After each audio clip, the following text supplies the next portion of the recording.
我们一心恭敬顶礼真佛中根本传承上师圣尊莲生活佛，敬礼梁皇会上千佛如来，敬礼当来下生弥勒尊佛，敬礼坛城三宝。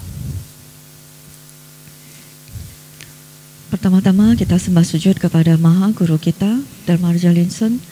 Sembah sujud kepada para Buddha di dalam kitab Pertobatan Kasaliang. Sembah sujud kepada Buddha masa depan, Buddha Maitreya. Sembah sujud kepada Triratna di altar Mandala. 尊敬的长知长老，尊敬的三位上师，尊敬的法师、讲师、助教同门，还有网络上的同门，大家午安，大家好。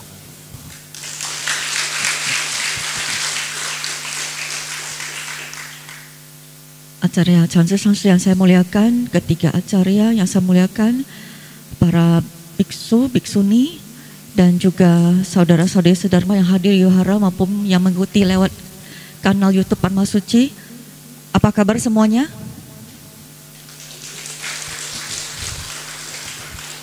那大家都辛苦了，有没有想要上厕所的？可以赶快去上厕所。 Hari ini sudah cukup melelahkan. Apakah ada yang mau ke toilet? Silakan. 我先讲一个笑话。 Saya awali dulu dengan sebuah lelucon. 大家知道这个3分钟有多长吗？ Tahukah Anda berapa lama 30 menit itu? 3 menit itu? 大家看你在厕所外面还是厕所里面？ Nah, itu tergantung di mana Anda berada, di dalam toilet atau di luar toilet. 你拉肚子，想要拉肚子的时候，你在厕所外面等不到厕所，你就觉得3分钟像3个小时。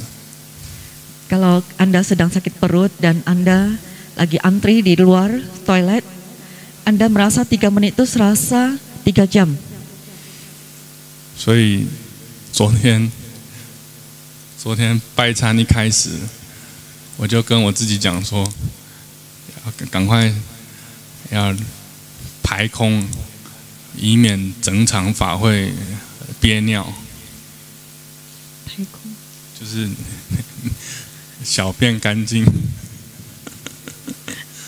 Ya, jadi kemarin itu waktu awal dimulai pertobatan, saya udah pikir dalam hati ini saya harus buang semua ya jadi supaya saya bisa mengikuti pertobatan kali ini. 但是一走到那个拜忏的位置，就开始想上厕所了。 Tapi begitu saya baru selesai buang air kecil, saya udah beres. Tapi begitu maju, saya mulai ingin mau ke toilet lagi. 所以忍了4个多小时。 Akhirnya saya tahan sampai 4 jam. 所以我昨天跟长知长老报告啊， Jadi saya kemarin lapor ke Changzi长老. 他一直问我们有没有忏悔，我说有啊，我很认真忏悔。 Kemarin beliau sempat nanya kita semua kan, apakah kita udah bertobat? Dan saya dalam hati jawab saya ada, saya bertobat dengan sangat tulus.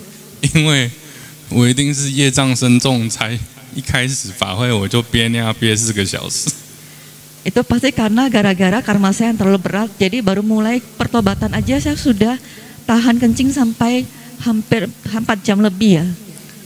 所以今天要感谢麦克风有问题，中间还有中场休息10分钟。 Jadi hari ini bersyukur mic-nya bermasalah. Jadi tadi sempat istirahat ya. 所以我真的体会到，我们常讲说，休息是为了走更长远的路。 Jadi saya juga menghayati ya apa yang namanya kita beristirahat itu supaya kita bisa berjalan lebih jauh lagi. 不过老实说，我相信在场的人很多可能也不是常常拜忏。那如果像现在这么密集的，你要拜忏，要做一点热身运动，不要受伤。 Dan saya yakin kalian jarang ya melakukan pertobatan seperti ini. Dan kalau kita mau melakukan pertobatan yang cukup rapat, jadwalnya itu cukup padat, itu kita mesti melakukan pemanasan terlebih dahulu. 然后，如果你想上厕所，赶快去上厕所，不要伤害到你的膀胱。 Bagi yang merasa ingin ke toilet, silakan langsung ke toilet, jangan sampai tahan terlalu lama yang akan berdampak buruk sama kandung kemih kita. 那我开始讲一点这个梁皇宝忏的内容。 Nah, saya akan menjelaskan secara ringkas tentang isi dari pertobatan Kaisaliang. 那虽然我们今天是拜第2卷，但是我主要在讲昨天第1卷所提到的一些东西，跟大家分享一下。 Walaupun hari ini kita melakukan pertobatan bab kedua, tapi hari ini saya akan mengulas tentang pertobatan bab pertama. 我们常讲说，这个梁皇宝忏的主尊其实是弥勒菩萨。 Kita sering mengatakan bahwa dewa utama dalam pertobatan Kaisaliang itu sebenarnya adalah Bodhisattva Maitreya. 那弥勒菩萨就是唯识的主尊，唯识学。 Dan Bodhisattva Maitreya sendiri adalah patriark dari aliran Yogacara, Wisnadawada. 所以大家如果仔细去看这个梁皇宝忏的经文里面呢，它是把我们的念头分得非常的细致。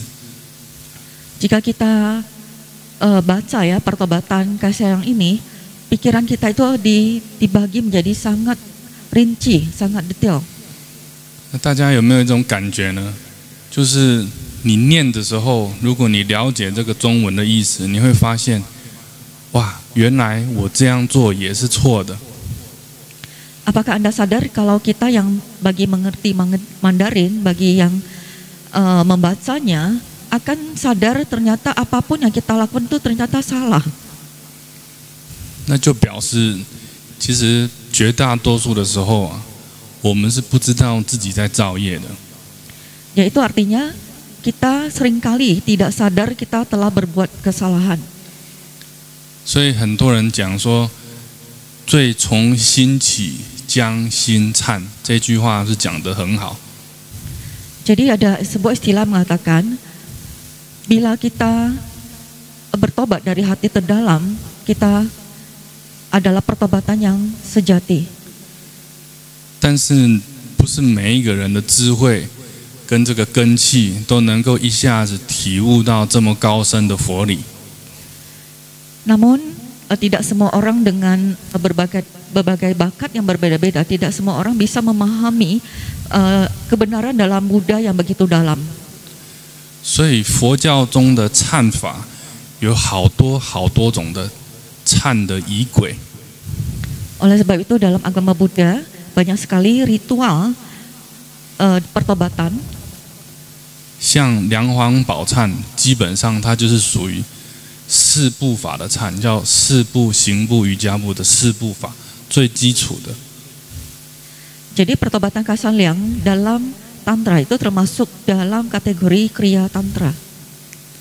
还有礼法方面的忏， Dan juga pertobatan dalam bagian teori. 甚至还有百知明咒的这个根本忏。 Juga ada pertobatan dasar yaitu dengan mantra Sata Aksara. 所以我在这个上个礼拜刚从马来西亚回来，他们拜真佛宝忏。 Minggu lalu saya baru kembali dari Malaysia, mereka mengadakan pertobatan Satya Buddha. 那我问他们一个问题，我说：“请问大家，拜忏是不是肌肉越酸痛、腰酸背痛越有功德啊？” Saya tanya mereka, apakah bertobat itu kalau kita merasa otot kita dan juga urat-urat kita atau kita sakit pinggang setelah melakukan pertobatan itu kita semakin berpahala?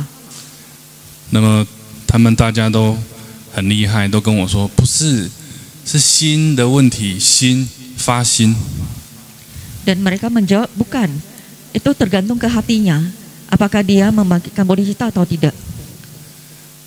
但是呢，虽然这个回答得很好，满分是100分，我们要了解为什么。 Walaupun jawaban ini adalah benar 100%, tapi kita kembali lagi bertanya, mengapa? 所以我反过来告诉他们，在我们了解这个心的作用以前，你最好拜得酸痛一点。 Jadi saya bilang ke mereka, sebelum Anda memahami makna dari batin tersebut, lebih baik kita melakukan pertobatan dengan keras sehingga kita merasakan badan pegal-pegal. 为什么我这样说？因为我们人是被我们的6根6尘所绑住的，这个经典里面有讲。 Dan mengapa saya menjawab seperti itu? Itu karena manusia itu terikat oleh 6 landasan dan 6 inderanya. 所以万一你今天拜忏回去，你没有感到酸痛，有的人可能还会怀疑自己，我是不是拜得没有效？ Dan bila hari ini Anda pulang dengan kondisi tidak merasakan pegal sedikit pun, Anda mungkin ada yang curiga, apakah dia melakukan pertobatan itu tidak ada manfaatnya. 所以我们人其实说实在的，是从这个6根6尘当中来学习如何转化的。 Jadi terus terang ya, itu manusia itu belajar melatih diri itu dari 6 landasan inderanya. 所以昨天的第一卷的忏文的第一篇有提到几个字，叫“不可思议妙法成”。 Dan di dalam pertobatan Kaisalyang yang kemarin bab pertama ada satu kalimat yang disebutkan. 虽然这个法尘啊，我们把它好像理解为像尘埃，像这个污秽的东西。 Itu kalimat tersebut adalah debu dharma yang luar biasa. Dan sebenarnya kita debu dharma itu kita mungkin berpikir itu sesuatu yang kotor. 其实你如果认真去体会，那个不是污秽，也不是干净，只是一种作用。 Kalau kita mengerti kalimat ini, kita akan sadar itu ternyata bukan bermakna bersih atau kotor, tapi merupakan fungsi. 所以他下面讲，一一陈出一切法，旋转无碍，互庄严。就是说，简单来讲，虽然这个尘啊，这个意识，我们平常没有发觉它，真正可以把它拿来利用的话，那就会变得是清净的。 Nah, kalau istilah debu yang di dalam kitab pertobatan ini, kalau kita tidak memanfaatkan dengan sebaik-baiknya, itu akan menjadi. 或者我讲简单一点，以前师尊讲过一句话：禅定的时候总是会跑出所谓的妄念。 Nah, intinya gini aja, yang lebih mudah, pemahaman yang lebih mudah adalah Maha Guru dulu pernah mengatakan pada kita, bila kita bermeditasi pasti akan muncul delusi atau hayalan. 有的人因为怕这个妄念呢，就不敢坐定，就不敢入定了。 Ada orang yang takut munculnya delusi atau pikiran yang mengganggu tersebut sehingga dia tidak berani bermeditasi. 但根本上师告诉我们，其实你的妄念以及正念来自于同一颗心。 Dan Maha Guru menjelaskan sebenarnya mau delusi atau pikiran yang benar itu semua muncul dari batin kita. 真正你进入到真正的三摩地，连正念也没有，连妄念也没有，是要训练我们这个。 Jika kita sudah memasuki samadhi yang sesungguhnya, tidak ada lagi yang perbedaan antara pikiran yang mengganggu atau pikiran yang benar. 所以梁皇宝忏厉害的地方在于，虽然它是四部法的忏， Dan kehebatan dari pertobatan kasih sayang yang walaupun dia merupakan tingkatan yang paling dasar yaitu kriya tantra. 就像昨天长老讲的，其实梁皇宝忏是包含了所有最深的佛法在当中的。 Seperti yang dikatakan oleh Changlao kemarin, bahwa di dalam kitab pertobatan kasih sayang itu mengandung Buddha Dharma yang paling dalam. 因为他把你的心呢分析得很细，让你知道该如何忏悔。 Karena di dalam kitab ini menganalisis pikiran kita sampai sedetil-detilnya dan mengajarkan kita bagaimana bertobat. 所以很奇妙的，在第一卷的第一个称名的菩萨是谁啊？大家有没有注意？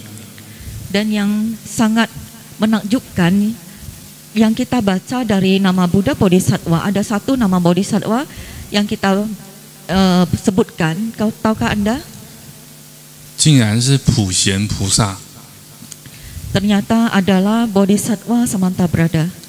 普贤菩萨是谁？大家知道吗？ Tahukah Anda siapa Bodhisattva Samantabhadra? 就是金刚萨埵。 Yaitu Vajrasattva. 所以在显教就是普贤，在密教就是 Vajrasattva。 Di dalam Sutrayana dinamakan Bodhisattva Samantabhadra dan dalam Tantrayana dinamakan Bodhisattva Vajrasattva. 所以一开始这个梁皇宝忏就教我们了忏悔最重要的观念了。 Dan pertobatan kasih sayang ini di awal sudah mengajari kita tentang konsep bertobat yang sesungguhnya.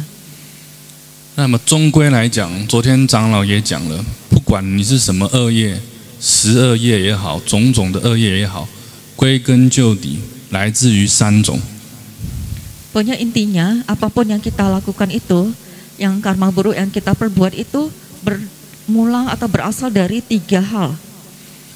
就是贪、嗔、痴。 Yaitu keserakahan, kemarahan, dan kebodohan. 所以，如果你今天离开了道场，你搞不懂你到底在拜什么，因为中文对大家太难了。 Jika Anda hari ini pulang dan meninggalkan wihara, Anda tidak tahu apa yang Anda bertobat, karena Mandarin mungkin menurut Anda terlalu dalam. 提供给大家一个方法， Saya di sini ada satu cara. 你把你一天24小时做的事情，常常问自己，这件事情是不是贪？这件事情是不是嗔？这件事情是不是痴？ Nah, coba Anda renungkan selama 24 jam Anda yang Anda lakukan, Anda coba renungkan apakah itu merupakan keserakahan, apakah itu merupakan kemarahan, atau apakah itu merupakan kebodohan. 因为忏悔最重要的，师尊讲了，不是把你的罪状向佛菩萨告解，你讲出来就没事了。 Sebenarnya Mahaguru pernah mengatakan makna dari bertobat itu bukan semacam pengakuan kita mengaku dosa di hadapan Buddha Bodhisattva itu udah beres, bukan begitu. 最重要的是，你知道为什么要忏悔，然后你不会再去做。 Dan yang terpenting adalah kita tahu kenapa kita harus bertobat, lalu kita tidak akan mengulangi lagi. 那么我听说好像莲样上师、莲净上师有翻译这个梁皇宝忏的内文的意义是吗？好像莲样上师有翻译，这个是一件很珍贵的事情，请大家要珍惜。 Dan sebenarnya Lien Yang Sangse sempat ya menerjemahkan arti dari pertobatan kasaliang, dan saya harap kita semua bisa menghargainya. 那么刚刚讲了忏文的前面，现在我直接讲到忏文的最后。我们每一次拜佛，拜到最后有2位菩萨，一位叫无边身菩萨，一位叫观世音菩萨。 Nah, tadi kan di awal ya, isi bagian awal dari pertobatan kasalian, dan sekarang saya langsung loncat ke bagian belakang. Dan di belakang nama Buddha ini ada 2 bodhisattva yang tiap kali kita lafalkan, yaitu satu bodhisattva tubuh yang tak terhingga, kemudian bodhisattva awal kita suara. 这个无边身菩萨在很多的经典当中都有讲过，但它出现最经典的是在大般涅盘经当中。 Dan nama Bodhisattva dari tubuh yang tidak terhingga ini seringkali kita temui di dalam kitab sutra dan paling banyak terdapat di dalam kitab Sutra Parinibbana. 涅盘经当中讲的故事，就是释迦牟尼佛要入涅盘了，所有的佛菩萨、天人护法下降，要供养佛陀。 Dan ini Alkisah dalam sutra ini mengatakan pada suatu ketika Sang Buddha Sakyamuni akan memasuki parinibbana dan banyak Buddha, Bodhisattva, para Dharmapala, para dewa turun ke dunia untuk memberikan persembahan kepada beliau. 但是佛陀都不收他们的供养。 Namun Sang Buddha tidak menerima persembahan mereka. 最后，无边身菩萨显现出来， Dan akhirnya Bodhisattva dengan tubuh yang tak terhingga ini muncul. 在经典当中是这样形容的。 Dan dalam kitab sutra menggambarkan seperti ini. 这个无边身菩萨的毛孔，一个一个化生出了很大的莲花。 Dan dalam pori-pori Bodhisattva tubuh tak terhingga ini muncul banyak sekali padma. 莲花里面有宫殿，有楼阁，有珠宝，有一切的最珍奇的东西。 Dan di dalam padma ini terdapat benda-benda yang sangat berharga seperti istana, ada bangunan bertingkat, ada pavilion dan banyak perhiasan berharga yang keluar dari padma tersebut. 它变化出这些东西，一样也是要供养佛陀。 Dan semua yang dia jelmakan, semuanya ingin dipersembahkan kepada Sang Buddha. 但佛陀一样不收。 Dan Sang Buddha pun menolaknya. 但最大的差别是这样，请大家听好。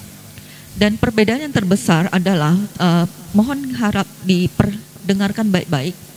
我刚刚讲了，经典的整部有无量的诸佛菩萨要给佛陀供养，佛陀都不收。不收之后啊，他们脸上露出了非常的忧愁的容貌。 Dan di dalam sutra tersebut mengatakan ketika para Buddha Bodhisattva ingin memberikan persembahan kepada Sang Buddha dan tidak ada yang diterima oleh Sang Buddha, mereka semua sangat sedih dan murung mukanya. 只有无边身菩萨看到佛陀不收他的供养之后，他在变化更多的供养给佛陀。 Dan hanya Bodhisattva dengan tubuh tak terhingga ini, dia melihat juga Sang Buddha juga menolak persembahannya. Dia bukannya murung dan sedih, tapi dia malah menjelmakan lebih banyak lagi persembahan untuk Sang Buddha. 其实这个经典，它是在告诉我们什么是涅槃。 Sebenarnya dalam sutra ini memberitahu kita apa yang dimaksud dengan nirwana. 涅槃跟死亡是不一样的。 Nirwana itu beda dengan kematian. 这个道理很深，我们今天不谈。 Dan sebenarnya ini sangat dalam ya, dan hari ini kita tidak bahas. 但是这个无边身菩萨的精神呢， Namun semangat dari Bodhisattva ini, 它有多重的含义。 dia memiliki makna yang berlapis. 第一个， Pertama, 昨天大家还记得吗？长老讲，你要观想自己重重无尽，顶你重重无尽的佛。 apakah kalian masih ingat kemarin Changlao sempat mengajarkan kita untuk melakukan pertobatan, kita mesti visualisasikan diri kita menjadi banyak tak terhingga, melakukan namaskara pertobatan kepada Buddha Bodhisattva yang tak terhingga juga. 这个无尽就是无边的意思。 Dan tidak terhingga itu ya tidak terbatas, tidak bertepi. 对，密教有一个法叫千转轮， Dalam tantra itu ada sebuah sadhana, yaitu sadhana memutar 1000 cakra, 是一样的意思。 sama maknanya. 第二个意思叫供养， Dan makna kedua yaitu makna persembahan. 因为它变化出来的莲花当中的宫殿，全部都是拿来做供养的。 Dan semua istana yang dia jelmakan itu semua digunakan untuk dipersembahkan. 第三个叫游戏， Ketiga yaitu permainan. 经典当中讲，在宫殿当中啊，有童男童女互相的在玩水、嬉闹、讲话，很开心的，就是童子。Dan di dalam sutra ini diceritakan bahwa di dalam istana yang Bodhisattva ini jelmakan terdapat para kumara dan kumari, yaitu anak-anak ya. Mereka sedang bermain-main di dalam istana tersebut. 讲到这里就要把秘密讲出来了。Nah, cerita sampai di sini ada rahasianya. 师尊以前讲解《高王经》的时候，他讲净光秘密佛就是莲花童子。Dan Mahaguru dulu pernah menjelaskan tentang Sutra Raja Agung, ada sebuah nama Buddha yaitu Cingkwang Mimi Fo, yaitu Buddha rahasia dari cahaya emas, yaitu Padma Kumara. 其实还有狮子游戏菩萨跟狮子奋训佛，都是莲花童子。Dan juga ada lagi Padma Kumara, yaitu yang disebutkan acara sangse tadi. 所以游戏佛就是莲花童子佛。 Dan Buddha bermain itu adalah sebenarnya Padma Kumara. 中科巴祖师成佛就叫做狮子奋训如来。Tsongkhapa mencapai kebudahan dengan nama Tathagata dari singa. 刚刚讲了3个意义，第4个意义叫真实。 Jadi ada 3 arti ya, 3 makna di dalamnya. Pertama, reality. Yang pertama adalah kebenaran. 变化出来的东西是真的。 Dan yaitu apa yang dia jelmakan semua itu adalah yang sejati. 今天我们在坛城前的这些贡品，只有你看到的这些，但其他的是你观想出来的。 Dan seperti kita lihat ya, di altar mandala begitu banyak persembahan itu bisa kita lihat. Tapi yang lainnya mungkin yang kita bayangkan. 你观想的真不真实，跟你的心有关。 Apa yang kita visualisasikan itu sebenarnya nyata atau tidak, itu ada hubungannya dengan batin kita. 所以师尊讲，莲花童子最大的特性就是真实、游戏、快乐、自在。 Jadi Mahaguru pernah mengatakan bahwa karakteristik dari Padma Kumara itu antara lain sejati, yaitu benar-benar ya sejati, kemudian bermain, 还有无怨无悔。 dan tanpa penyesalan. 所以只有无边身菩萨在看到佛陀拒绝他之后，并没有露出 不悦的表情，反而他更加的把他的真心拿出来供佛，这才是真的。 Jadi Bodhisattva Upinsen Pusa itu dia ditolak oleh Sang Buddha, dia bukannya sedih dan murung, dia malah lebih memberikan persembahan yang lebih banyak lagi, dan ini adalah persembahan yang sesungguhnya. 所以在大般涅盘经的最后，佛讲无边身菩萨所变化出的这些莲花， 令整个3000大千世界变得像阿弥陀佛的净土一样庄严。 Dan di dalam sutra Parinirwana ini mengatakan bahwa Padma yang dijelmakan oleh Bodhisattva Upinsen Pusa ya, itu dia itu memenuhi seluruh sastra, seluruh alam semesta. Dan seluruh alam semesta akan menjadi seperti alam suci dari Buddha Amitabha. 所以我认为无边身菩萨根本就是莲花童子。 Jadi menurut asumsi saya, Upinsen Pusa itu adalah Padma Kumara. 观世音菩萨也是莲花童子。 Bodhisattva Audetesvara adalah Padma Kumara juga. 在《高王经》当中有2尊啊，就是观音跟大势至。 Di dalam Sutra Raja Agung terdapat 2 sosok Bodhisattva. Pertama Kwanse Pusa ya, Bodhisattva Audetesvara dan Bodhisattva Mahastama Prapta. 他的名字就是普光功德三王佛以及善住功德宝王佛。 Dan namanya yang tadi disebut 最源头就是宝上童子跟宝义童子。 dan yang lebih awal lagi itu adalah 宝一童子、宝生童子。 所以把这两尊菩萨摆在佛号的最后，请问大家是什么意思啊？ Jadi saya tanya lagi kepada Anda, mengapa dua nama Bodhisattva ini selalu ditaruh di paling belakang? 其实种种的佛如来过去早就成佛了， Sebenarnya banyak Buddha itu dalam kehidupan sebelumnya itu sudah mencapai kebuddhaan. 他们只是示现一个菩萨的身来教化众生。 Mereka itu hanya memanifestasikan wujud Bodhisattva untuk membimbing makhluk hidup.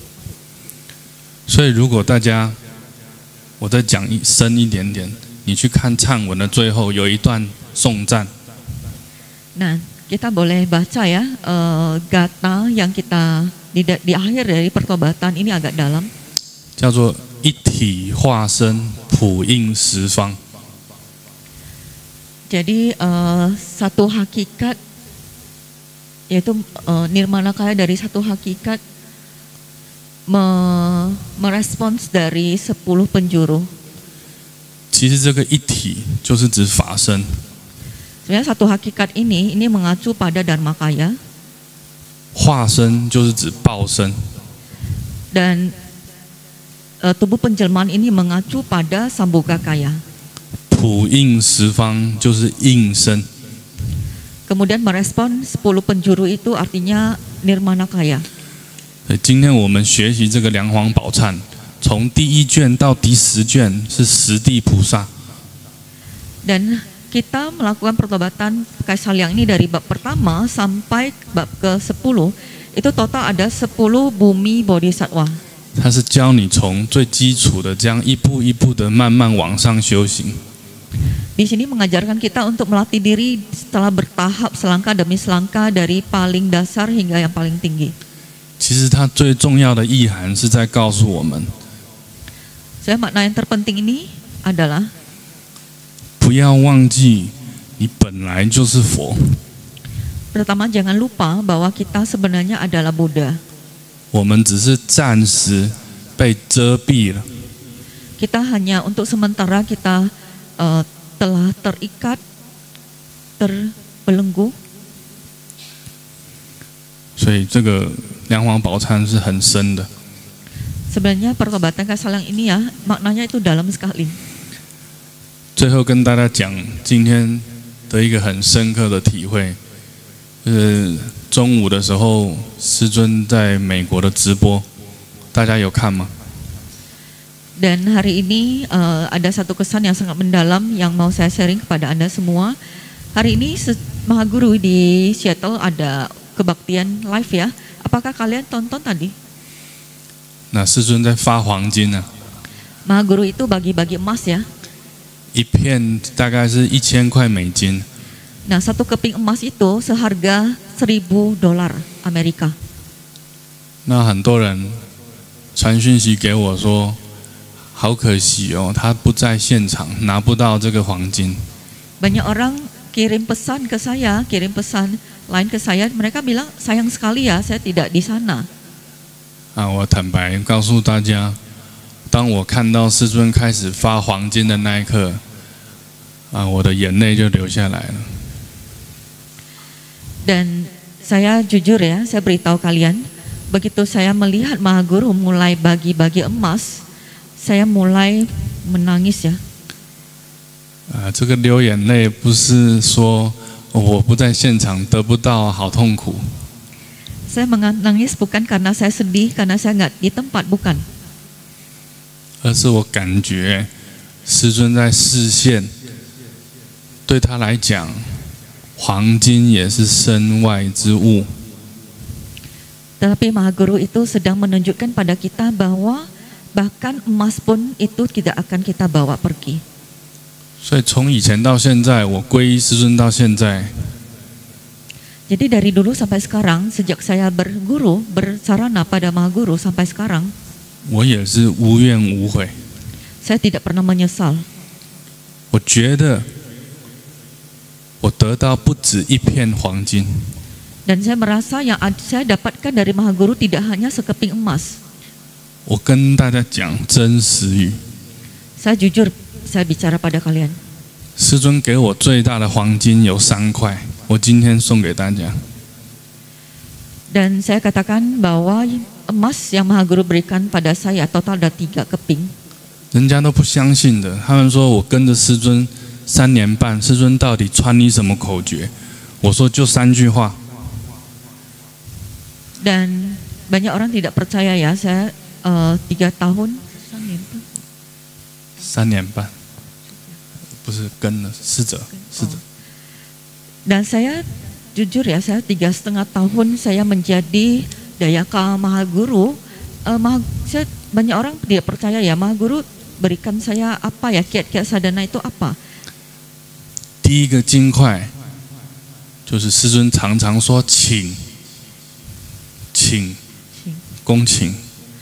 Dan emas yang pertama yang Maha Guru berikan pada saya, yaitu Maha Guru sering mengucapkan satu kata yaitu Qing, yaitu persilakan. 请就是恭敬心。 Persilakan itu bermakna hormat. 第二个金块就是谢谢， Emas kedua adalah terima kasih, 就是感恩的心。 yaitu bersyukur. 第3个就是对不起， Ketiga adalah maaf, 就是惭愧的心。 yaitu bertobat. 就这3个金块，你如果把它拿来拜梁皇宝忏，3心具足，你会见到如来。 Hanya dengan 3 keping emas ini, jika kita aplikasikan pada saat kita melakukan pertobatan kasaliang, kita akan melihat Buddha. 所以大家不要羡慕在西雅图的那些有福分的大众。 Jadi kita jangan iri dengan orang-orang yang hari ini hadir di Seattle. 当你对你的根本上师有信心， Ketika Anda yakin pada Maha Guru Anda, Guru Akar Anda, 你每观想他坐在你的头顶上， setiap kali Anda bervisualisasi Maha Guru duduk bersemayam di atas kepala Anda, 用这3个心诚实的面对自己的修行， dengan 3 batin ini kita benar-benar menghadapi bawana kita atau pelatihan diri kita, 那么你的莲花在西方极乐世界一定是上品上升。 dan saya yakin Padma atau teratai kita yang di Sukawati Loka itu pastilah teratai Padma yang kualitas yang terbaik. 所以不要忘了，圣观音第一富豪法最大的富豪是什么？ Jadi kalian jangan lupa ya, dengan hartawan nomor 1 dari sadhana Avalokitesvara ini, itu sebenarnya hartawan yang paling tertinggi itu apa? 是成佛。 Yaitu mencapai kebudahan. Om Mani Padme Hum。 Om Mani Padme Hum.